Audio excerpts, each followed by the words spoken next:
evening. You're watching the News Tonight. I'm Ishan Russell, and News Tonight is, of course, your daily roundup of all that has happened across India and the world. Before we move on to that, let's have a look at the headlines. Cabinet approves amendments to the existing Juvenile Justice Act, recommends age limit be reduced to 16 years in case of heinous crimes.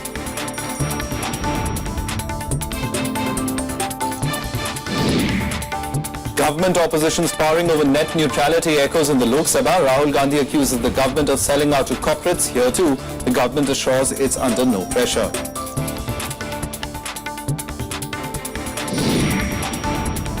PM expresses disappointment after a farmer commits suicide at Delhi Chief Minister Arvind Kejriwal's rally against the land bill. Blame game breaks out between the Aam Aadmi Party and the BJP. Indian Met Department's first monsoon forecast for the year predicts below normal rains. Economic cites huge buffer stocks as hope against a sharp rise in food prices. And Finance Minister Arun Jaitley says all efforts are on track for implementation of the Goods and Services Tax by the 1st of April 2016. He meets finance ministers of 18 states on their concerns.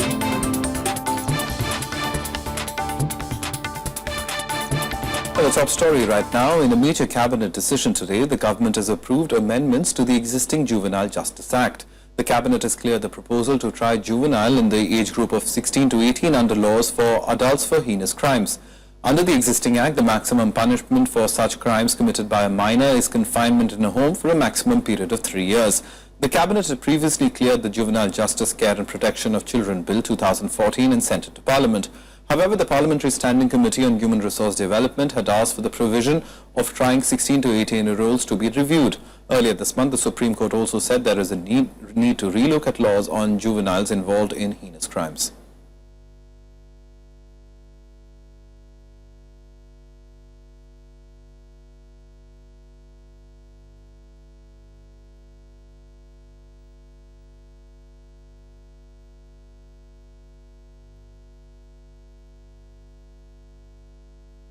An important decision over there by the cabinet has been taken. This, of course, has been an issue that has been much talked about, especially after the December 16th gang rape in New Delhi, the Nirbhaya gang rape case. And a juvenile was, of course, one of the accused in that. And a lot of, in fact, NGOs and other civil society activists have demanded that this law be amended.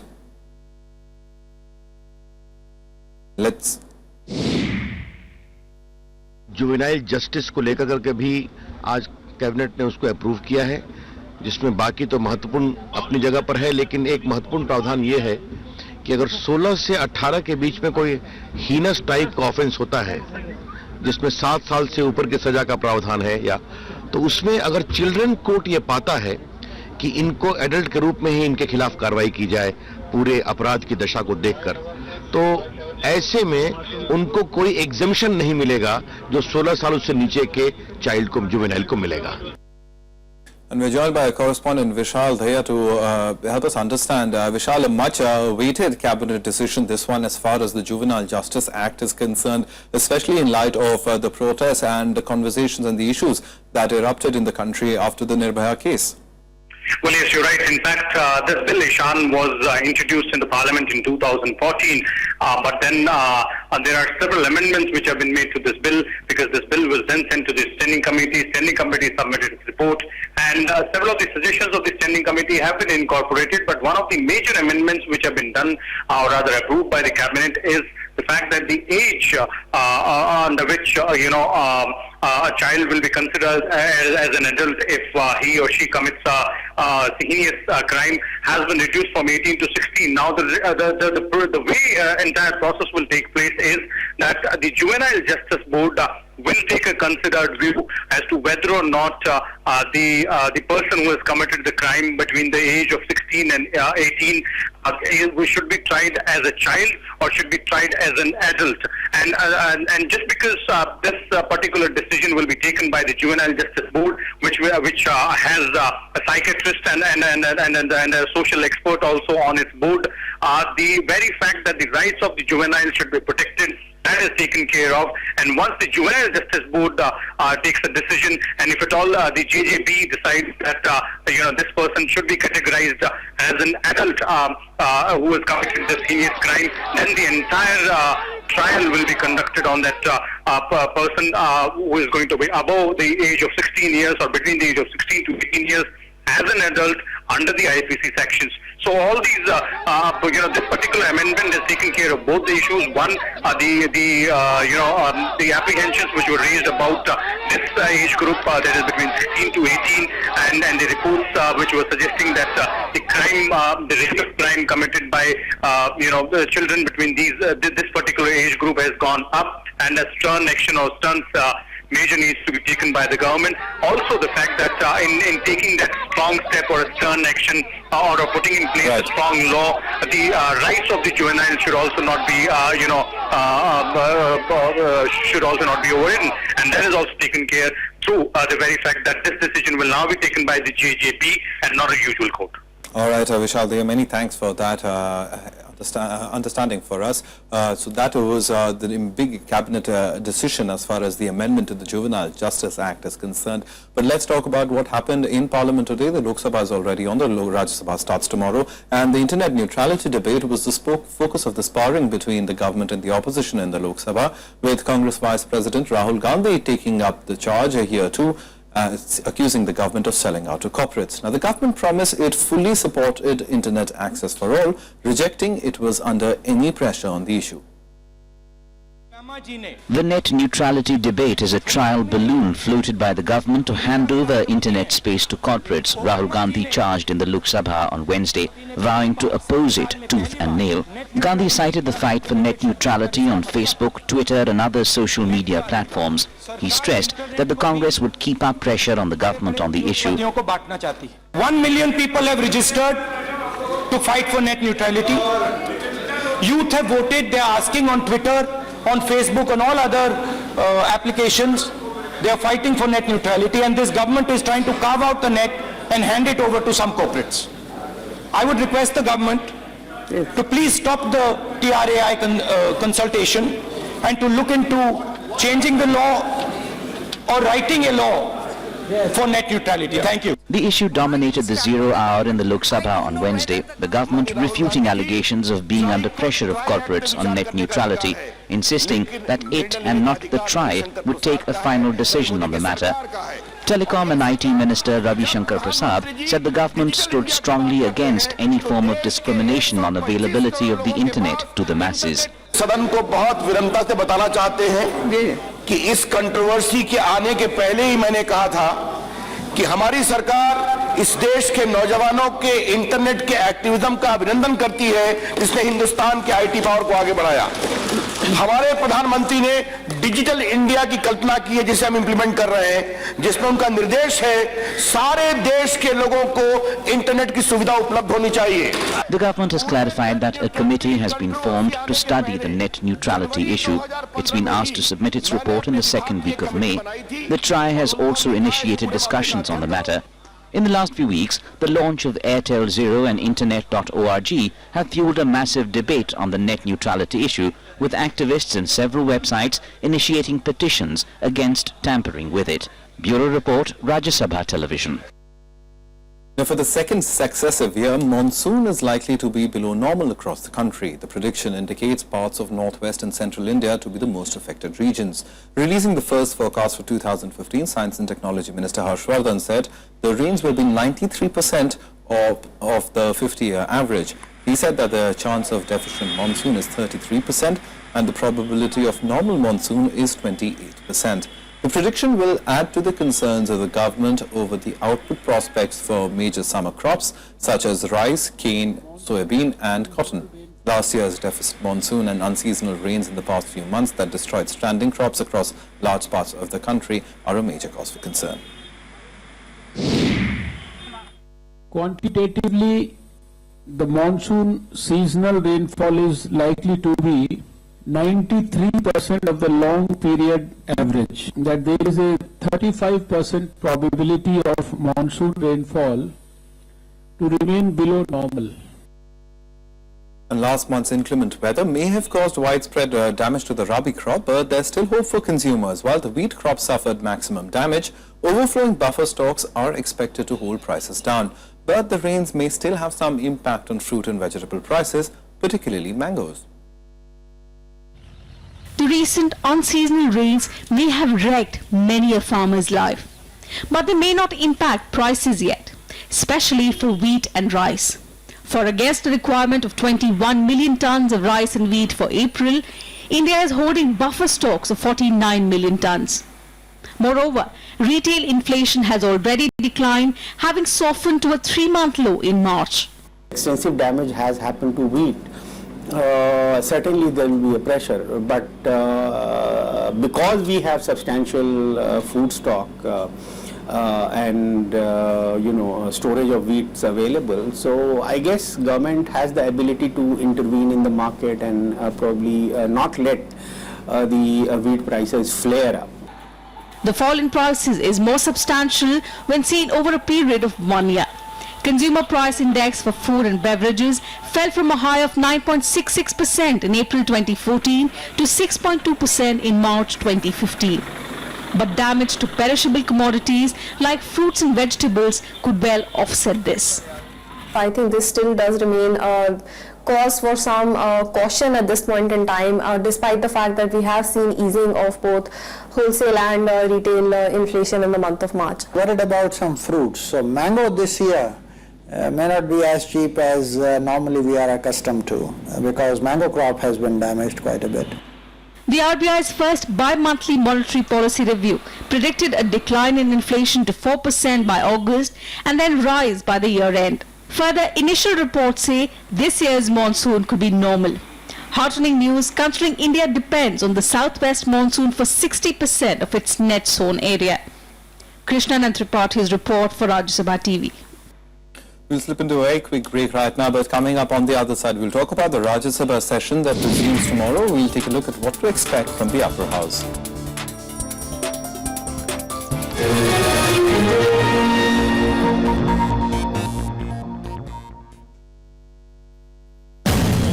हमारे जीवन में बदलाव लाने वाले विज्ञान के ऐतिहासिक प्रयोगों, जिन्होंने एक्सरे, पेनिसिलिन, हरित क्रांति, ग्रीन हाउस प्रभाव, अर्धचालकों और रक्त समूहों की खोजों में योगदान दिया। आप जानेंगे पाचन की प्रक्रिया, मॉर्गन, ग्रिफिथ और सर सीवी रमन के प्रयोगों को डॉक्यूमेंट्री सीरीज कुछ तुक्के कुछ तीर में हर रविवार सुबह 8 बजे सिर्फ राज्यसभा टीवी पर।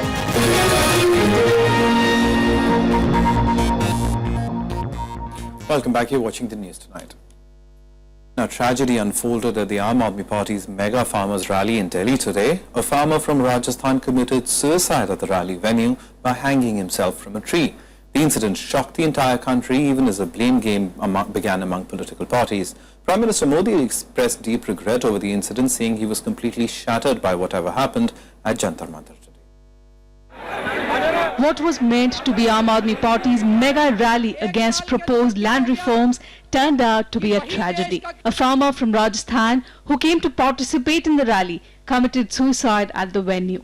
Identified as Gajendra Singh, the farmer from Dausa hung himself from a tree in full public glare. Though he was rushed to the nearby RML hospital, doctors declared him dead on arrival. Prime Minister Narendra Modi expressed grief over the incident.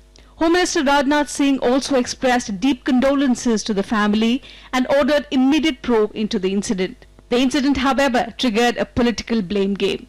BJP accused Delhi Chief Minister and Aam Aadmi Party Chief Arvind Kejriwal of carrying out with his rally despite the farmer's death. In their defense, AAP leaders accused the Delhi police of inaction.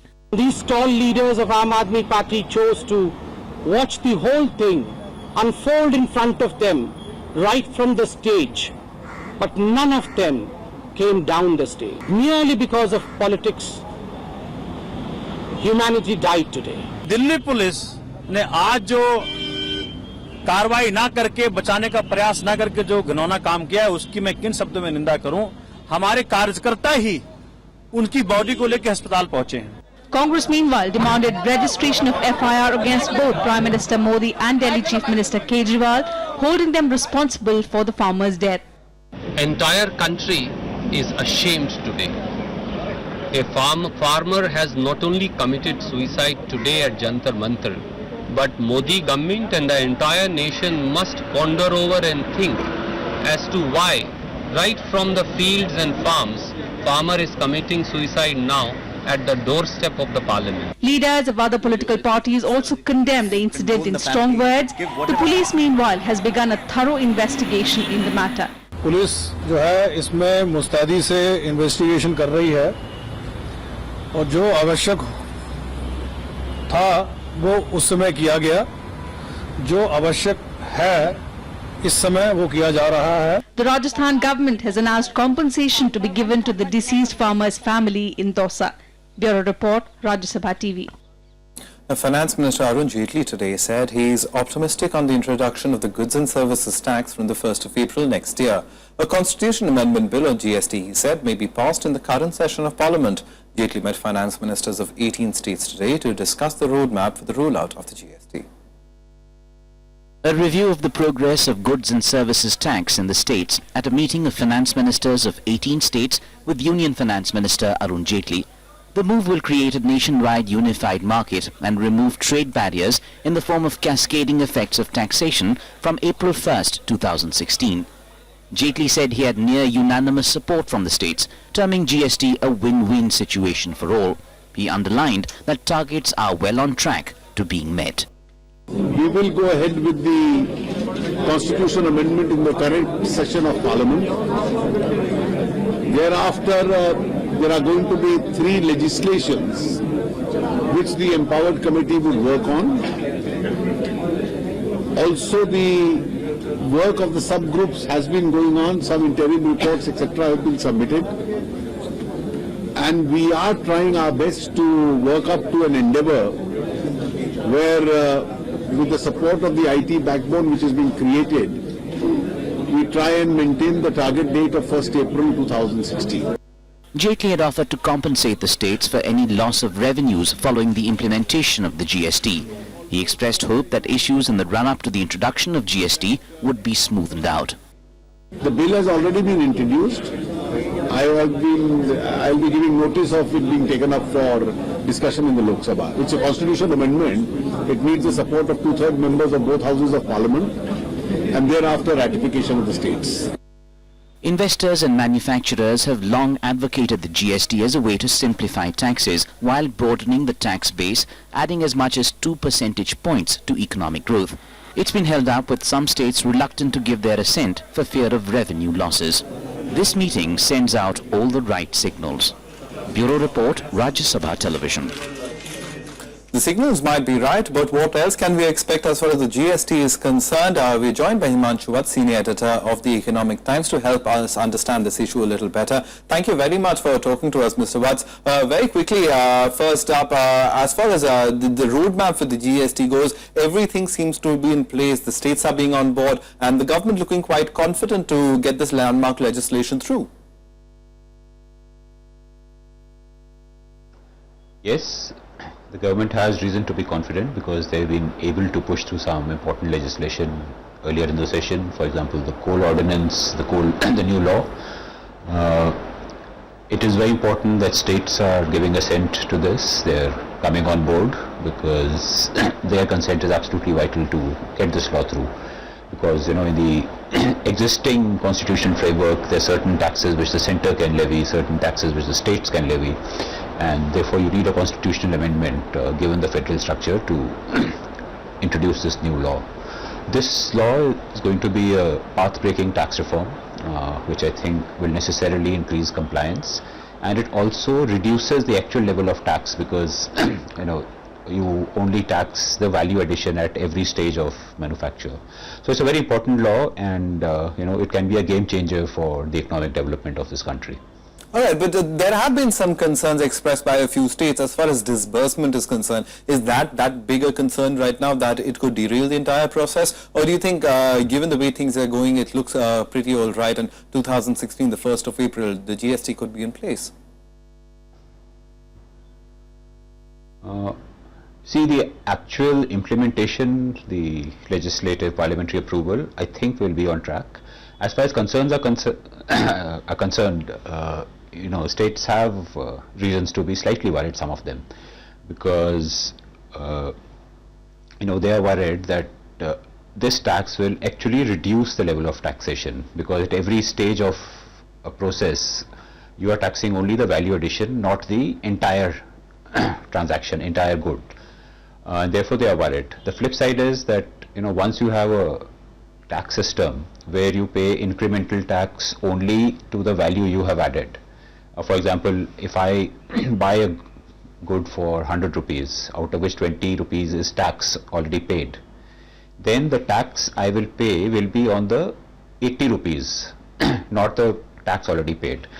But for that I will have to get documentation for tax payment by the previous supplier. So because of this compulsory documentation, it is very difficult to evade taxation. So there are two sides to it. One, the actual level will come down, but because there will be no evasion, there is a good chance that the total tax revenue can go up, which in turn can lead to lower taxes overall. So it's a very exciting possibility, but there is some fear in some states that what if the tax revenue actually falls. So these are issues which will be sorted out over discussions through the appropriate forum and panels which have already been set up. All right, in our country, Himanshu, also often political issues take dominance over economic ones, and as far as consensus goes on a lot of legislations that are being brought in, political consensus does not seem to be emerging. But as far as the GST is concerned, how do you see it being played out politically?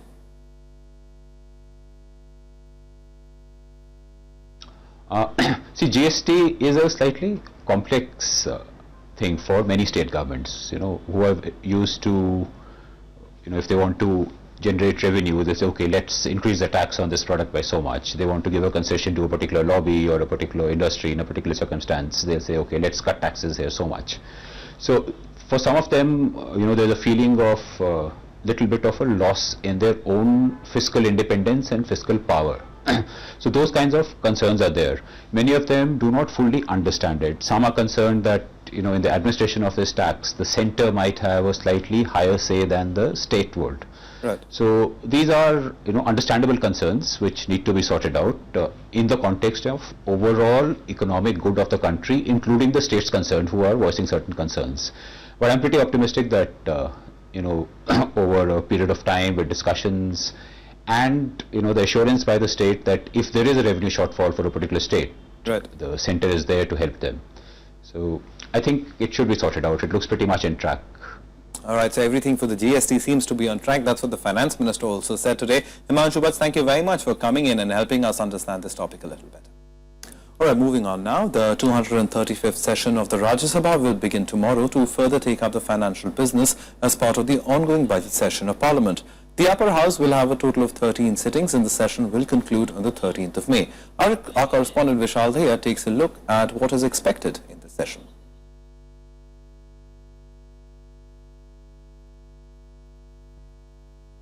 The 235th session of the Upper House of Parliament will begin on Thursday.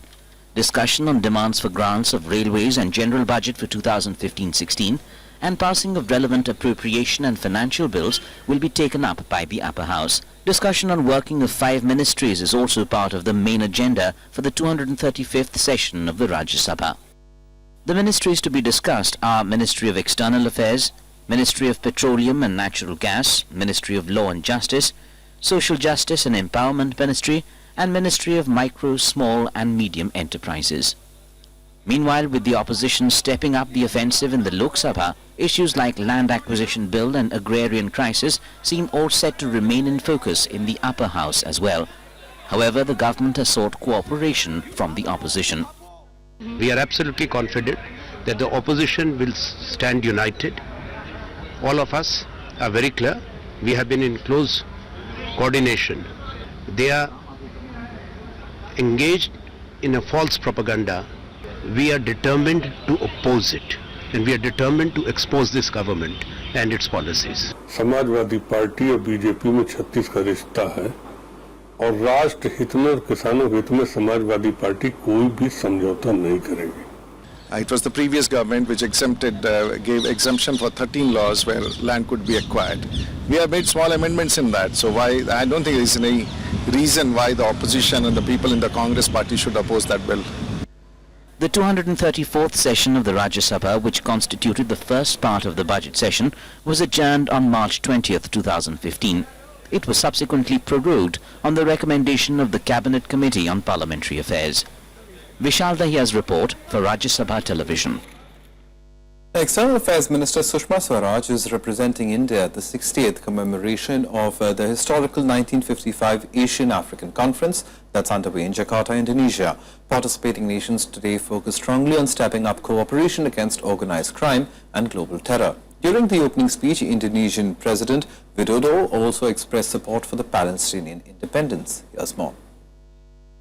Joining Asian and African nations at the 60th anniversary of Bandung Conference in Jakarta, India condemned terrorism in all forms and manifestations. External Affairs Minister Sushma Swaraj said there's a need to forge concrete cooperation to tackle the spread, which is augmented through internet by terrorists. Leaders from over 30 countries taking part have agreed on 2 resolutions condemning terrorism to be adopted on Thursday. Kita harus bertanya, apa yang salah dengan kita? Sehingga banyak negara-negara Asia Afrika dilanda berbagai konflik internal dan eksternal yang menghambat pembangunan ekonomi kita. Kita harus bekerjasama dalam mengatasi ancaman kekerasan, pertikaian, dan radikalisme. Another key resolution likely to be adopted on 24th April supports the independence of Palestine. Kita dan dunia masih berhutang kepada rakyat Palestina. Dunia tidak berdaya menyaksikan penderitaan rakyat Palestina yang hidup dalam ketakutan dan ketidakadilan akibat penjajahan yang berlangsung begitu lama. On the economy front, China pledged to deepen economic and political ties with Asian and African countries. China also expressed commitment to support developing countries participating in the building of the Silk Road Economic Belt and Asian Infrastructure Investment Bank. The heads of state attending the meet are expected to emphasize on cooperation in a range of other issues, including education and women empowerment. Bureau Report, Rajya Sabha TV. After almost a month of bombing, the Saudi-led coalition has finally ended its military operation in Yemen. A new campaign aimed at protecting civilians and preventing Houthi fighters from operating has begun. Yemen's president slammed the rebels for the crisis that has gripped the country. Saudi Arabia has announced the end of its military campaign against Houthi rebels in Yemen. The announcement comes after nearly a month of airstrikes. Iran too welcomed the end of fighting that has caused a humanitarian crisis in the country. The focus now shifts to help Yemen recover from the crisis.